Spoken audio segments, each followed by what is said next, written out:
ကိုမှာ lighting အကောင်းစားတွေမရှိဘူးဆိုရင်ဒီလို lighting ကနေ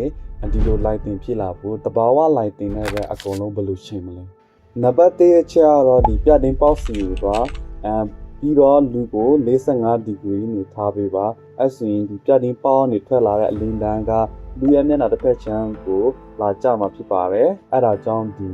light and shadow လေးဖြစ်သွားတာပေါ့နော်နံပါတ်2ကတော့ daylight အနေနဲ့ပြန်သုံးတာဖြစ်ပါတယ် reflector ကိုကိုယ့်ရဲ့အရေးကျနေတဲ့ဖက်ချမ်းကိုထားလိုက်မယ်အဲ့ဆိုရင်ခုနကျလာတဲ့အရေးချမ်းတွေကို reflector အဖြူအောင်ဖက်ချမ်းက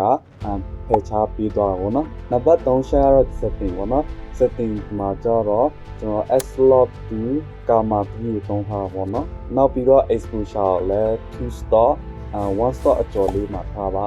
color grading လုပ်ရခါကျစင်ကြည့်တော့ပေါ့နော်ဒါကတော့ color grading လုပ်လို့နောက်ဆုံးထွက်လာတဲ့ result လေးဖြစ်ပါတယ်ကဲအခုဆိုရင်တဘာဝ lighting နဲ့ပဲရုပ်ထွက်လာအောင် lighting ဘယ်လိုချင်ရမလဲဘယ်လိုရရမလဲဆိုတော့ကိုသိသွားလောက်မှထင်ပါတယ်နောက်ထပ် DaVinci Resolve မှာ color grading လုပ်တဲ့ tutorial ပါသိရှိနေဆိုရင်ကျွန်တော်ကို follow ထားလို့ရပါခင်ဗျာအားလုံးကျေးဇူးတင်ပါတယ်ခင်ဗျာဘိုင်